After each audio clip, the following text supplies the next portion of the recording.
This is Scott Richmond. And Arnie Sherman. You're listening to What Do You Know on Newstalk KGVO, AM 1290 and 98.3 FM.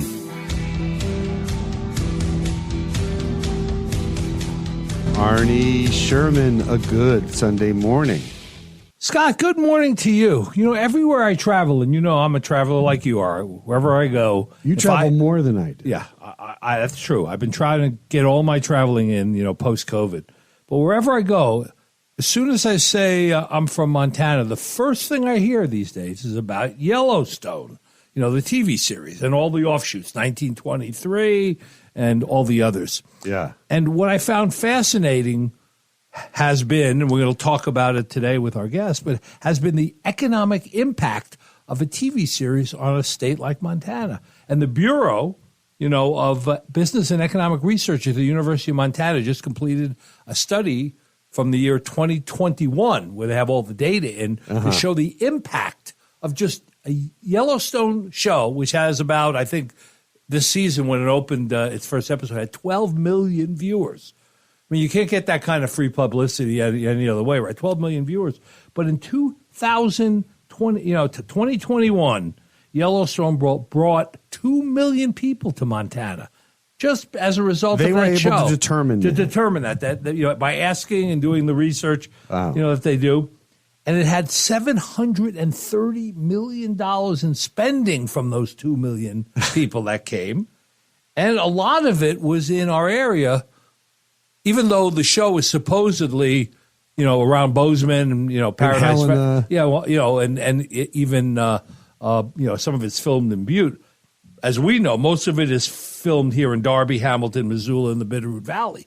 So a lot of that economic impact has really, affected us. I've heard stories, and I think you know this as well, of them having a cast party and walking into a wine store in Missoula and buying every bottle of wine. Right.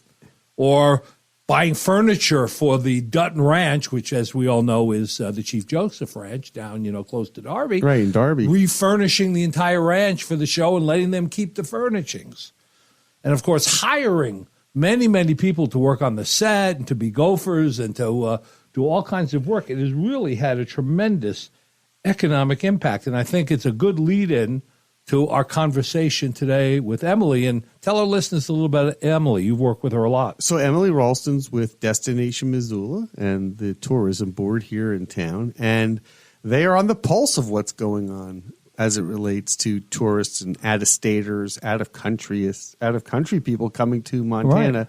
Right. You're right. That show really is just like a great postcard to the world, hey, come visit us in Montana. Well, it's not always a realistic postcard. It never snowed. Right. It's never snowed on Yellowstone. Right. They don't have 20 degrees. Oh, yeah, I know. It's it's crazy. But anyway, Emily has all the data, all the statistics right at her fingertips. And we're going to talk to her about that and some other things about what's coming to Missoula, what's happening. Right.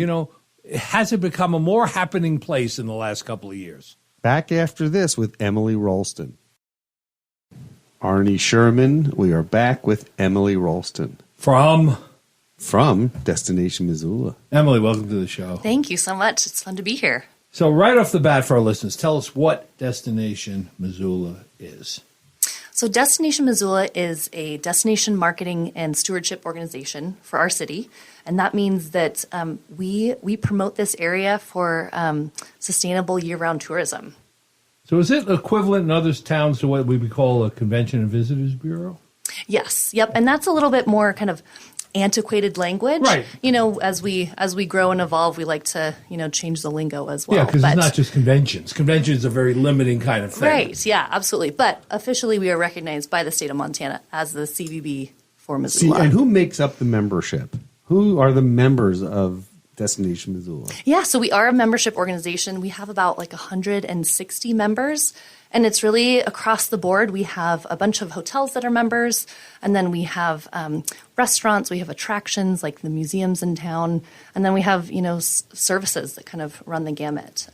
But they're all really sort of focused on the tourism industry by and large, right? Yeah, they do. I mean, it definitely touches that. I don't think they would necessarily be a member for us if they didn't have something to do with tourism. Right, but we have plenty of those businesses, from fly shops to restaurants and hotels and all sorts of other entertainment and Right. and activity organizations in this town. I mean, we have a plethora of them, and Absolutely. 160 is a good example for a town this size. Is a pretty sizable membership. Yeah, absolutely. And what's your role?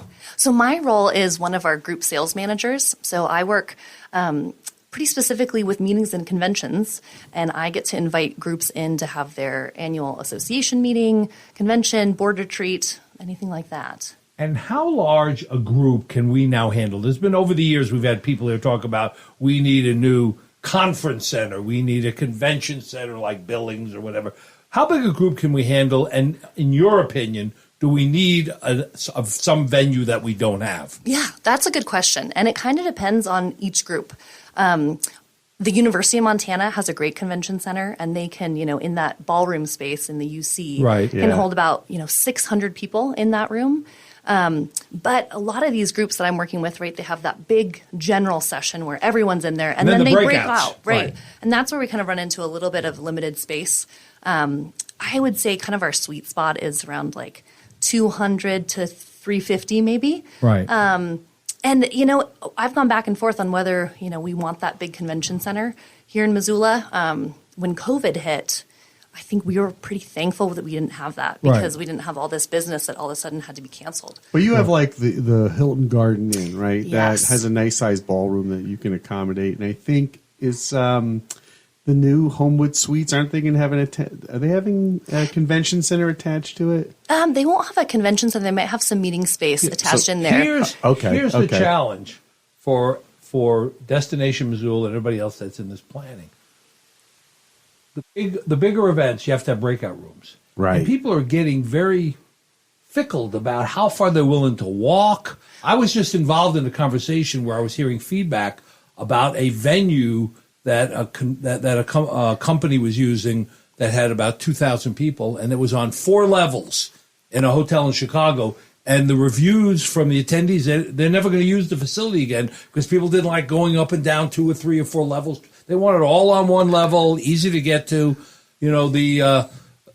At the University of Montana, at both continuing education and at the the ballroom area, it's all on one level. There are breakout rooms. There just aren't enough. Right. Right. It's not Right. big enough. You couldn't have 30 people in 20 rooms there. It just doesn't design. But the question obviously becomes, how many events do you have that you need 20 breakout rooms? I mean, your sweet spot is 200 to 300.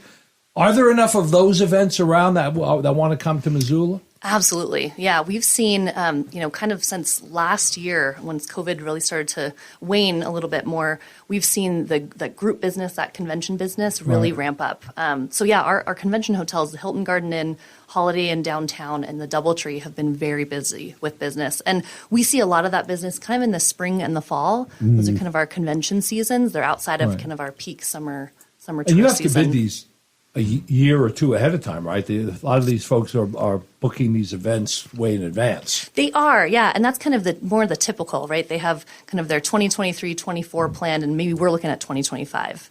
But again, kind of COVID threw a little bit of a wrench in the works, and some people were like, oh, let's get back to meeting, in a couple months. And what do you do? What do you and the group do to actually meet potential meeting planners / organizations that are looking to, hey, I want to choose Missoula for my 2025 conference? How do you go and find those types of partners? Yeah, so that's a very fun part of my job is I get to go to these meetings, trade shows, and I get to meet with event planners and meeting planners from all over the country, some international.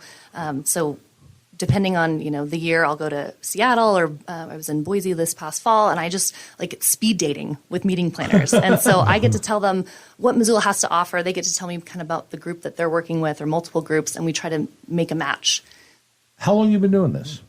I've been doing this for about 4 years. So in 4 years, you've got a pretty good handle on what they're looking for. Yeah. So I think we could all guess what we have that they're looking for. What don't we have that you wish we had? That's a good question. More swimming pools? I'm kidding. Yeah. Everyone always wants that indoor swimming pool or outdoor. Yeah. We have enough dispensaries, so that's not a problem. But what? And bars. And bars. Yeah, we have so much to offer for people when they get here. Right. I think some things that we'd love to see some improvement in is our lift, our airlines, the airport has done an amazing job with their opening of the new terminal.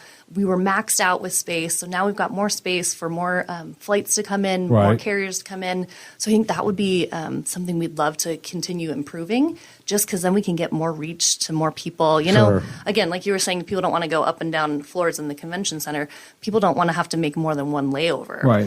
And if you can avoid Salt Lake City, my least favorite airport on the planet. But if you had more direct flights to Los Angeles, Chicago, San Francisco, or more connections to Minneapolis, that East Coast lift is, I think, where we could see a major improvement. I would love direct. Well, you know, Bozeman has it. That's because the folks up in Big Sky subsidize it, so they get that direct Frontier flight, I think it is. Yeah, and you know, we have the ability to do that here in Missoula as well. We have they're called flight guarantees. Right. And so we've done that in the past. We were a big piece of bringing in that Dallas flight on American Airlines, because we raised a bunch of money and in collaboration with some other organizations in the city, we're able to put money on the table and say, hey, come into Missoula, we'll guarantee these seats. And that flight has done amazingly well. Well, that's good. So without divulging any confidentialities that you might have, who might be coming that our listeners might find interesting? What kind of groups would be coming to town in the next year or so? Oh, my gosh. Well, so what I've learned, and kind of the joke in the industry, is that there is an association for literally everything. Right, totally. Everything from, like, potatoes to Potato Seed Association. Really? Yeah. Yes. Yeah. Yep. And I think they've both actually met in Missoula in the past. So the Unfunny Car Dealer Association. A lot of them.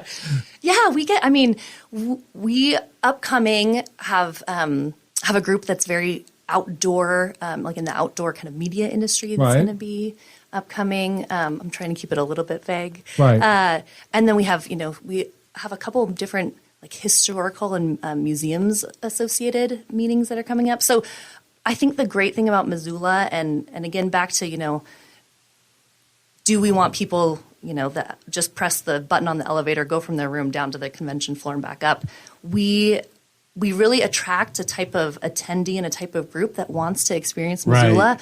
They might not mind going between a couple of different hotels or walking to the public library to have their meeting space because, that's what Missoula is about, getting outdoors. They want to be outside of that meeting room. Especially in the spring and By the fall. Way, that's a good thing to point out. There's great meeting space at the new public library. Oh, there totally beautiful. Is. Yes. Who do we compete with? What other types of cities / markets are in our competitive set? Yeah, I would say as far as kind of the town vibe, Boise, Bend, Oregon. Yeah, Bend, Oregon. Bozeman a little bit. I think that they do, because of the Big Sky connection, they hit a little bit more of that incentive focus, right? Where you get where you're bringing people up to Big Sky, right? As a bonus or something for the year, right? To take the sales team to the Big Sky for the weekend. How about Billings? And we do compete with Billings, absolutely. They have a little bit more convention space than we do. We're similar with our flights. When I go to these trade shows, I have to say I was there last spring for a conference, and Billings was pretty fun. I had a great meal. Oh, I love Billings. It's flat though. It's not like here. I think I have an easier job. How can you love Billings? You can like Billings.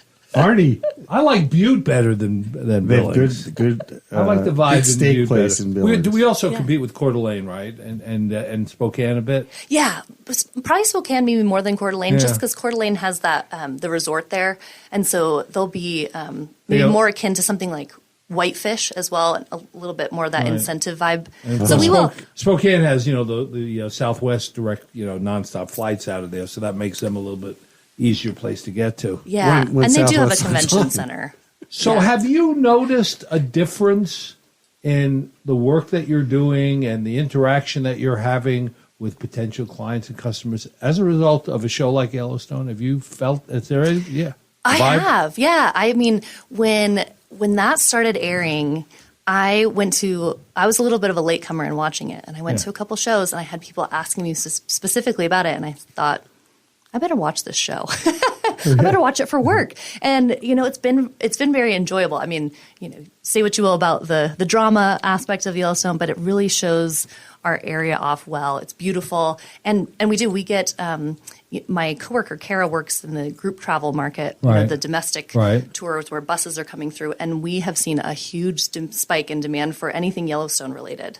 Sure. And so just remind everybody, they never show winter. Right. It's beautiful every day on Yellowstone. Yep. But I can tell you, I was traveling all over the world. I was in Germany. I was in Ireland. I was in Spain. I was in Portugal. And every place I went to, Yellowstone is on TV there, and people are watching it. Yeah, I think it's fascinating. That's huge viewership. And I think it's, overall, I think it's a wonderful thing for our part of the country. And then you talk about the different spinoffs and just the economic impact that the filming has had in our communities. Hey, when you have Kevin Costner as your governor. Yeah. That's pretty cool.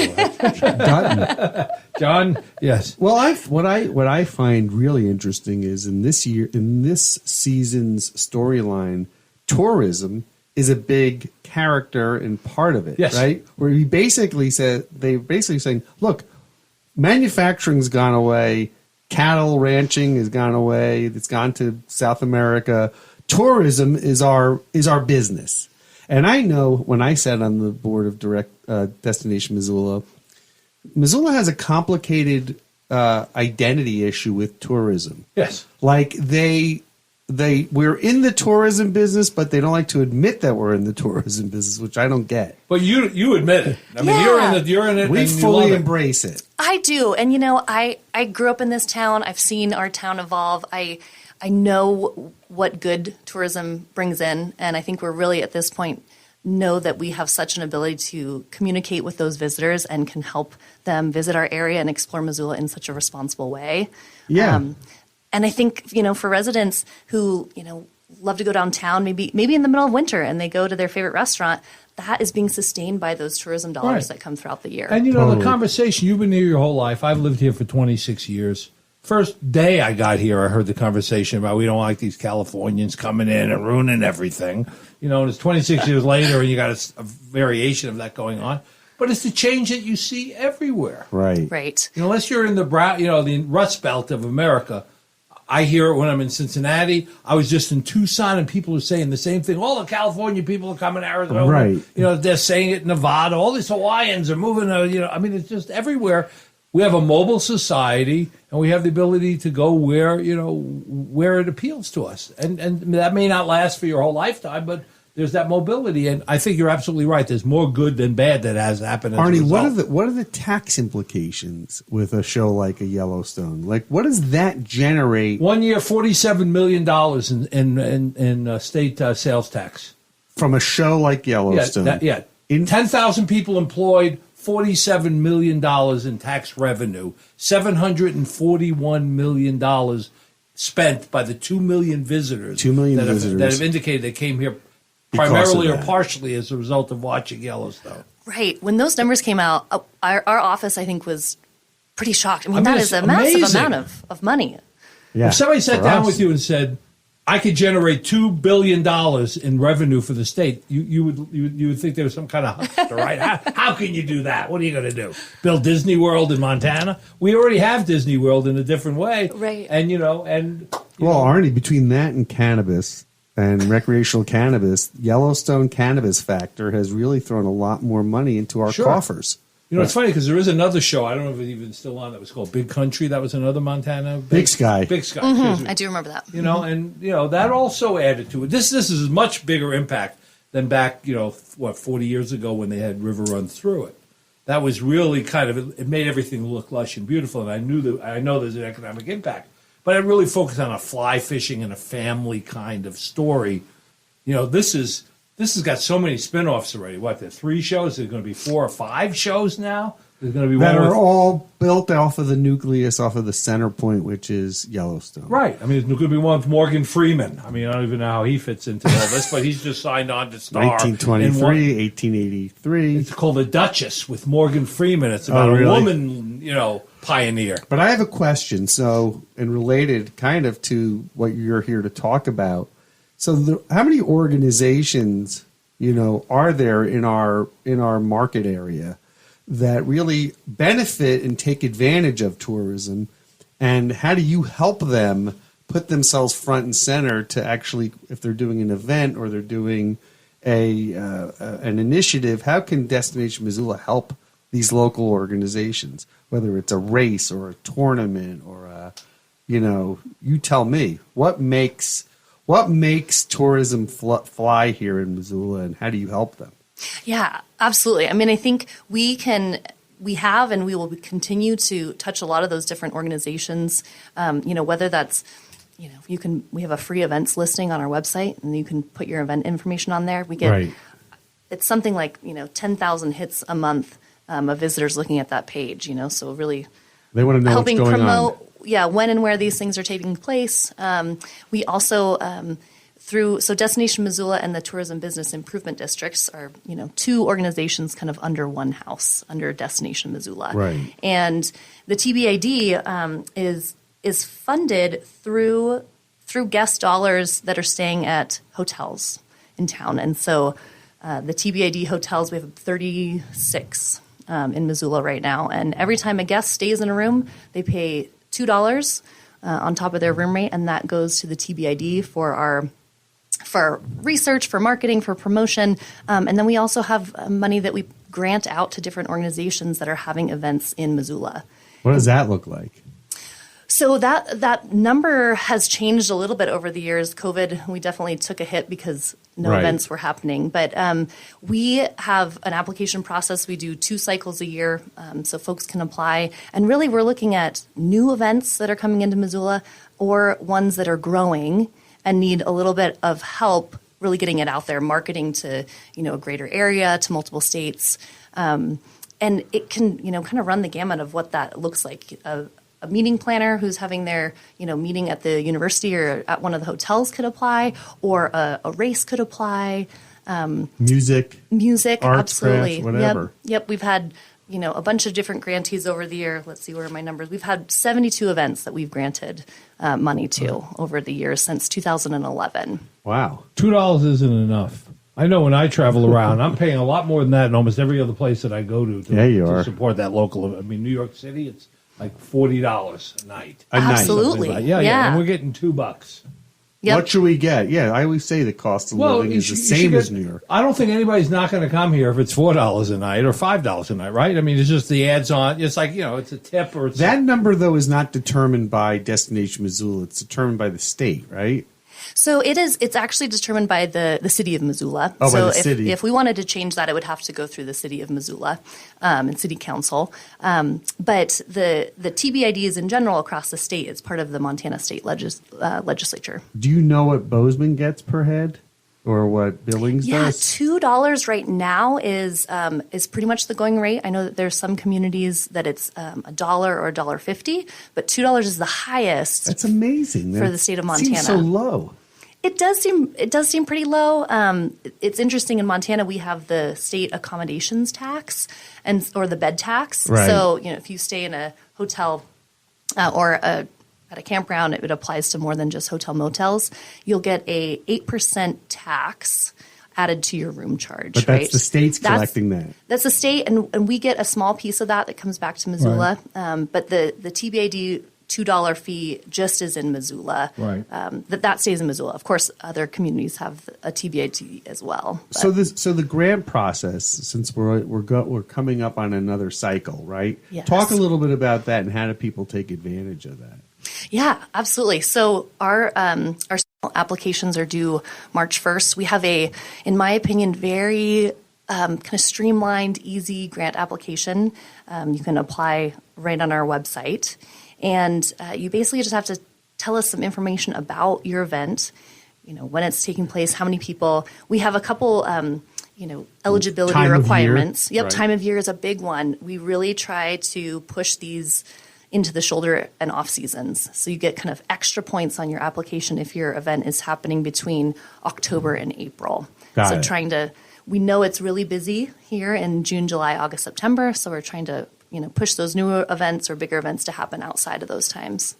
Have you noticed the impact of rising hotel nightly rates and restaurant prices on decisions that groups are making to come here or tourists in general? Yeah, that's definitely, and I would say probably more the hotel rate than, restaurant rates. The great thing we get to tout in Montana, too, is that we do not have a sales tax. Right. That makes a big difference for groups when you're looking at a big food and beverage charge at a hotel, Yes. or when your attendees go out for shopping, eating that. But, over the past couple years, and I think COVID has been a player in this, is we have seen that average daily room rate, or ADR, go up quite a bit. It's something that our boards are talking about. It's something that, hotels across Montana are really talking about. And if there's if we're going to reach that tipping point where it's no longer possible to be charging those rates. And it's all relative. I mean, if you want to stay at the Montage in Big Sky in February, you're going to pay $2,200 a night. Wow. That's what it is. And if you want to stay at Paws Up, or if you want to stay at, Triple Creek, I mean, those set a much higher standard. But if a typical hotel room is $300-$400 a night during that same kind of time period, it does drive people to pause a little bit. If you can come stay four nights and you got children coming, you have to rent 2 rooms. You're talking about $3,000 plus just for your hotel, just for a place to stay. Absolutely. And what we've been watching too is Montanans travel within the state a lot, right? Yeah. And kids have needs to be tournaments, affordable. and we really want to keep those local tournaments and keep those local travelers coming back, right? So that's definitely something that we're thoughtful about. Well, I was going to say, do you find the rates that they're charging in the summer, they start to bleed into the shoulder season a little bit? Like they're able to get higher rates, in the fall. Yeah, and we have kind of seen that our busy season extend more into September, more into October than we have in the past. And sometimes that's the best time to come visit. Those fall days. The secret that's out about Montana is September and October are probably the 2 best months, particularly Missoula. Right. I mean, I can't remember how many Grizz football games I've gone to in October in a T-shirt. Absolutely. And it's... Or a parka in June. Parka in June. Emily Rolston's our guest on today's show, talking and from Destination Missoula. Now, what's your title? It's the head of group sales? Group sales manager. Group sales manager. You can put me at the head of it. Well, you kind of are, though, because... The omnipotent head of... You're the group sales manager, but the point is that it's you. It's me, and it's my wonderful colleague, Kara, who do all the group business. Right. Well, one of the impacts of this upward trend in hotel and restaurant prices is that you may still be full, but there'll be a different kind of person coming here than came before. They're more affluent. I mean, the Wilson Hotel in Big Sky, which is a residence inn, but they can't call it this is my take on it. Apologize to whoever the owner is. They have a little sign about 4 inches wide and 8 inches long. It says residence inn. They got this huge sign, the Wilson, over the top of it. Right. And in a week from now, if you want to stay there, how much? It's $600 a night to stay at a residence inn. Well, it's also in Big Sky Village, which prime season for that skiing. Doesn't include lift tickets. It doesn't. I mean, it's just that's a residence inn. That's not the Big Sky Resort. That's not Yellowstone Club. That's not the Montage. That's a residence inn. At the Summit, right? Yeah. No. They're taking advantage of it. Do you think that COVID and the 2.5 years we spent under COVID watch was, while you weren't able to take advantage necessarily and travel as much, kind of like pulling back a bow and releasing it, and now everybody wants to travel and get everywhere and be there, and we're taking advantage of the rates. Like rates are going up, right? Like to come here, you have to have more money. You have to be able to travel here. You have to get on a plane. You have to have more money. Everything's gone up. And so we're taking advantage of it just like everybody else. Right, yeah. We're definitely not in a bubble here. We've seen kind of this same trend in the Mountain West. And again, I think people couldn't go to those big cities during COVID. People couldn't travel internationally. So they, looked at a map, saw that COVID wasn't... airfares have gone up also, for sure. I mean, you don't get many discount air flights. You see every once in a while there's a flash sale, but it's not that great. No. Other people that are in the industry are trying to maximize their profits because of potential recession or whatever. And so prices are going up. More end up of those price increases in the owner's pockets than it does in the employee's pockets. And that's for sure. Proven over and over again. And, the argument is, well, we can't find qualified people, so we have to pay a lot more. Therefore, we have to raise all of our prices. They don't have to raise their prices. They're raising their prices because they want to take advantage of the economic weakness, just like the oil companies. They had record profits. So there's no problem. I mean, they could have charged less for oil and gas and still made almost record profits, but they charge as much as the market would allow them to. Right. And that's one of the unintended consequences. And while we're not here to argue politics or economic policy, it does have an effect on your job when you're trying to attract a group here and they got 200 people come and say, okay, what's it going to cost us for meals? What's it going to cost us for rooms? What's it going to cost us for Ubers? What's it going to cost us for flights? And how does that compare to, my other options that are out there? Right, exactly. And, something we talk about in the office, too, is a family might choose to come out to Montana for that destination trip, right? But we want them to come back again. Right. And if they feel that they come out here and they're not finding that value, right? It's not making sense if they're paying too much. They might not come out again, and they might not tell their family and friends to travel to Montana. Right. And that's been such a big piece of Montana's tourism is people coming back, and especially for Missoula, as people come back again and again. And we want a cross-section. We don't just want the most affluent. Absolutely. As Governor Dunton said, we just don't want all those, those expensive Californians. I do have to tell you one of my tourism stories. I won't name the resort, but there's a private resort in Montana that has golf, and I happened to be invited by one of the members, and I got to play there, and it was very nice. And I was sitting on the veranda of the clubhouse, and there was a group of people that were clearly visiting. They had jeans that were ironed and right out of the box. Everything was brand new, and two couples were sitting there, and they just assumed we were like them, and they said, and I quote, I love coming to Montana. The villagers are so friendly, and everything's so cheap here. Yeah, call it village. My point to you is this: we don't want to become serfs to America's tourism aristocracy, right? Right. We're gonna everything's cheap here, and and it's not cheap. But to them, relatively speaking, who are flying here in private aircraft, and and are staying at a place where it's $2,000 a night, and the drinks are $12 instead of $20 like they are in New York City, so they think it's cheap here. Yeah. That creates a different clientele for the state's tourism industry, and it changes a bit of what we're all about.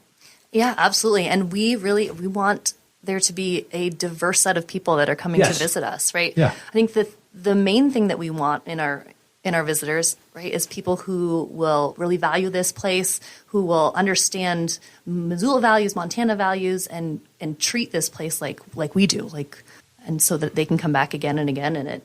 Well, the nice thing about when a group comes to visit is that if they come during the shoulder season, the one thing they're going to go home and tell their significant other is, we got to take the kids to Western Montana. We got to go to Missoula and Glacier and Whitefish and Yellowstone.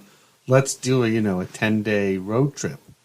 And so that's what's so great about what you're working on, is that you are sometimes a group / individual's first interaction with Montana. Right. Yeah. Right. So how do you do that in a way where they're getting a real authentic but also reasonable experience from a cost standpoint? Because those groups, that's a big expense, right? That's one of the things we saw during COVID is group trips and group meetings like that. It's been replaced with Zoom. Right. Yep. So how do you unzoom them? Right. Yeah. Well, and I think there is, still this kind of itch to get back in person, right, and to have that interaction. Well, there's Zoom fatigue too. There's just so many of those kind of meetings where you never meet we the were going to person do in this real life. via Zoom, and I'm glad we didn't. I know. I'm glad that I'm right in here in the studio. That's right. But there's a different kind of chemistry. So, when when I go out and I talk with different meeting planners, I try to find those groups that do want to have experiences outside of the meeting room, right? And we can talk about the breweries in Missoula. We can talk about all the arts and entertainment, and of course, all of our outdoor recreation. And that's just it. Sometimes if a group books in here, then we know that they're going to bring a spouse, they're going to bring their family to come before or after that meeting because they want to experience the area. Or they go home and then bring their family back another time of year. And I think being able to show them kind of the cross-section of Missoula and all the different things you can do. If someone's not a big outdoor rec person, that's okay. We have a bunch of other things that they can do. They might like all the music scene, Absolutely. right? They go to the Kettle House and, see a great concert here for 1/10 the price of what it is anywhere else. Yeah, and arguably the most beautiful venue in the world. Yeah. Yeah. I mean, it is. We have a lot to attract. Emily, tell us a little bit about your background, because you didn't just land here. I know you were born in Missoula, right? But you left for a little while and then came back. What's your story? Yeah. Come on, Where tell did us you your work story before you came to Destination Missoula? Sure, yeah. So I grew up here, went to Hellgate, go Knights. And then I chose to leave and go out of state for college.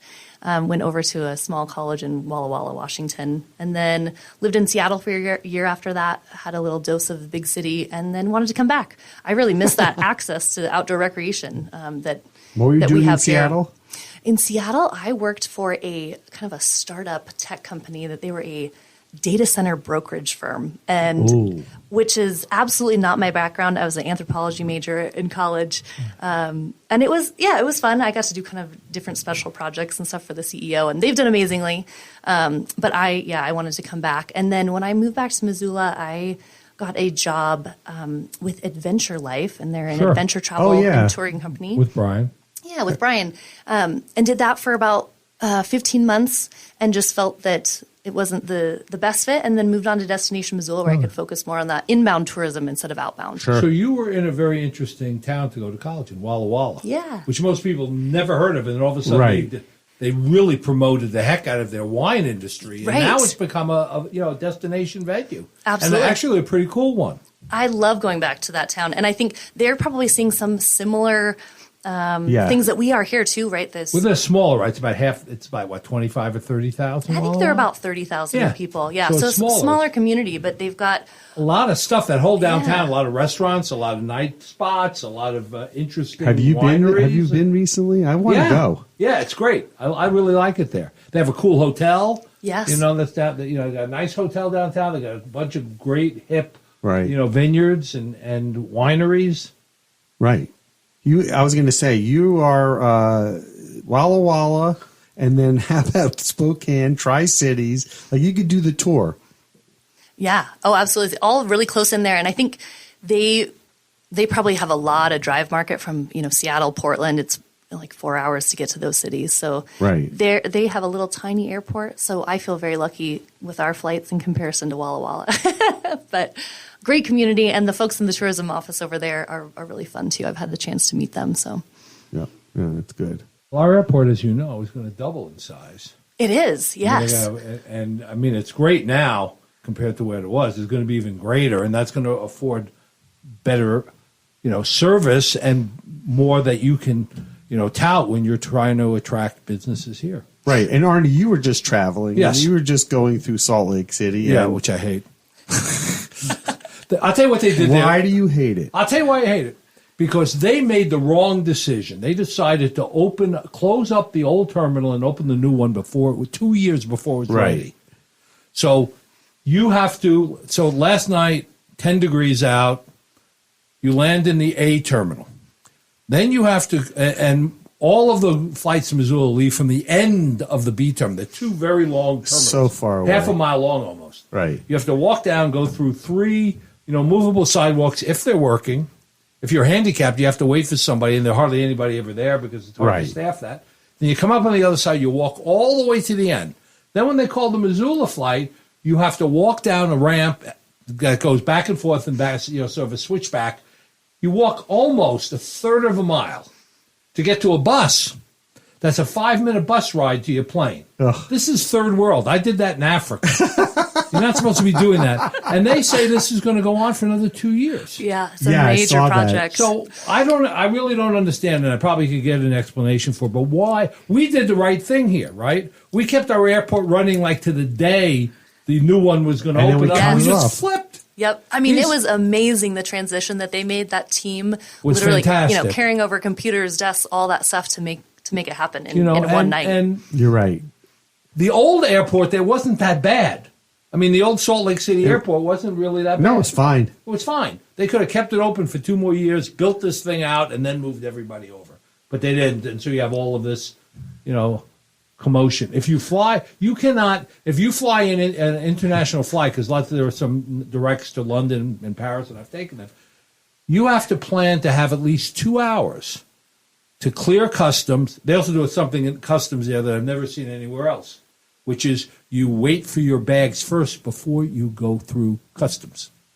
So you can come off. You can pay to be a first class passenger, but if which allows you to get to the head of the line, so to speak. But if your luggage doesn't come off first, you're waiting till you could be. Those are usually large flights. You could have 200-300 people ahead of you because they make you get your luggage before you go through. And now I've never seen that anywhere else. That's terrible. So I just don't like the way they've imagined this transition period, and it's very user unfriendly. Right. Well, it's a long answer to your question, Scott. And I think Brian Elstad at the airport, Right. and we love Brian. They went and toured other airports and noted what was working, what was not working. To really make the user experience heightened in Missoula, and I think they've done a fantastic job. It was seamless. Everything works well. Luggage comes off quickly. You're not waiting around 45 minutes an hour for luggage, even if you come in at 1 o'clock That's in great. the morning flight, like I did. And my wife waits for the bags to come, and I go get the Grab car. The car's right It's a there. great You don't have to take a partnership. bus. It's a true partnership. You don't have to take a bus to your car here, like you do in a lot of other Right? airports. Yeah. So, Emily, you've been at Destination Missoula for 4 years. You're running group sales. You're working for Barb, Barb who's Nealon, great, who's been there, yes. however, Our director. 400 years our executive director, since before Missoula was a. she's been there now how many years? She has been there almost 20 years. She knows this place better than anybody. Yeah, right, exactly. And knows how to get things done. I mean, that's the one thing that I learned when I sat on the board of Destination Missoula. When you're in a board situation and you're working in a government, you're kind of like to the side of the government, Right. but you were relying on them.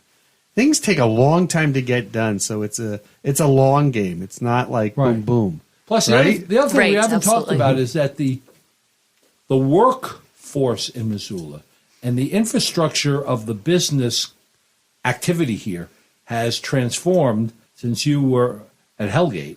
Absolutely. And now it's very tech focused. If you walk into a restaurant downtown, you go to the pricier restaurants in downtown. They're all people in their 30s mostly that are in there, and they're working at Cognizant. They're working at a number of the other tech companies Totally. that are here in town, making competitive salaries.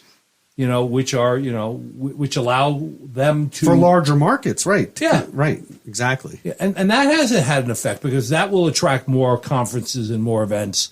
Yeah, absolutely. I mean, that's all really tied together, right? The economic development piece is very tied to tourism. So we're working with MEP a lot, Missoula Economic Right. Partnership. We know that, tourists coming in, they might look at Missoula and say, hey, I might want to relocate here, right? That's not our focus at Destination Missoula, but we know that does happen. And so we know we're part of the conversation when we talk about quality of life, when we talk about things like housing, when we talk about what kind of industries, where we are looking at to come into our community. Totally. We had Grant here back in December, actually, talking about a lot of these. The biggest challenge in all of this is that that's the exciting side, and the tough side is the folks that are here working regular jobs that don't get the advantage of some of this economic lift, Right. and then they see everything around them getting much more expensive than it's been. Totally. I mean, you were in Seattle. You know what the costs are there. I was sitting in a waiting for a meeting, and there was a woman and her mother looking at it. She had gotten a job here. The daughter had gotten a job here, and they were looking at apartments. And they were looking at an apartment, and the mom said, "How much is that?" And the daughter said, "Well, it's only $2,000 a month." And she said, "Well, that's cheap." And so I asked them, "Where are you coming from?" Right. And I said, "Oh, we're moving." My daughter's job was in New York City, and now she's moving here to take a job here. And $2,000 is cheap, right? Yeah, but for somebody who's lived here their whole life and they're trying to find $1,000 a month apartment or a $900, very difficult. It's hard to do. Oh, absolutely. There's no doubt that there's so many people can't afford to live here anymore. Let's do it. Let's do this. Let's take a quick break. Our guest is Emily Ralston, the head of group sales for Destination Missoula, group sales manager, and we'll be back right after these words.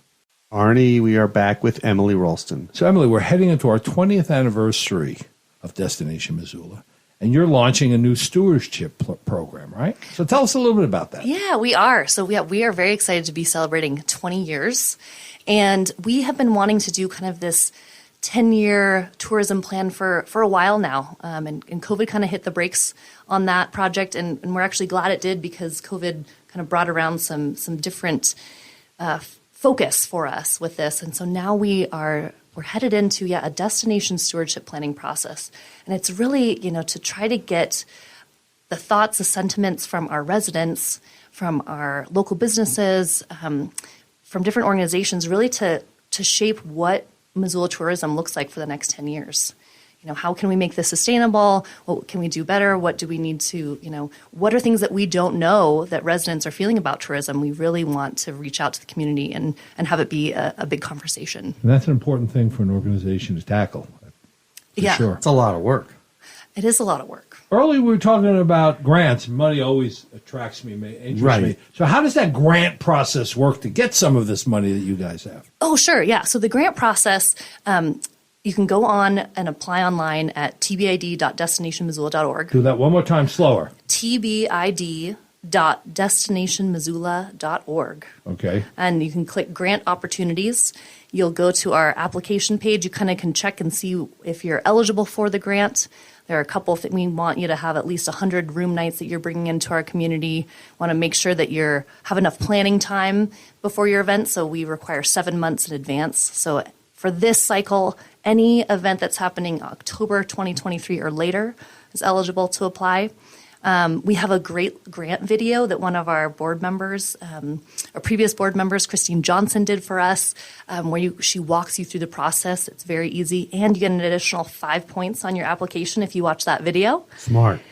So I always tell people to watch that. What's the monetary range, or is there one for these? There isn't one. We have granted anywhere from like $1,000 up to $15,000, depending on kind of the size, the breadth of the event. So we encourage everyone to apply. And then we have a lovely grant selection committee. So I'm the staff liaison for that. I'm not actually on the committee, but they look over all the different applications. They score them. They do interviews, and they decide kind of what that money allocation looks like. Give us the email address or the website address again. Yeah, it is tbid.destinationmissoula.org. Beautiful. And destinationmissoula.org is the general website right. for people who want to find out about all these great things that are going on and who's coming to town and all of your events and activities. Yep, exactly. All of our blog lives on our website. We have our events page. We have everything you want to know about Missoula. Pretty pictures.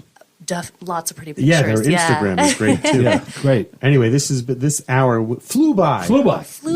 Thank you guys so much. Emily, thanks for coming. Great to have you here, and we look forward to great things in the coming year. Yes, stay tuned. All right, I'll see you next week, Arnie. Take care, Scott. See you next week. Thank you for listening to What Do You Know? I can't wait for the next show, Scott. I'm excited too, Arnie. If you'd like to suggest a guest, send me an email at scottrichmond@townsquaremedia.com. We'll see you next week. And thanks for listening to Newstalk KGVO,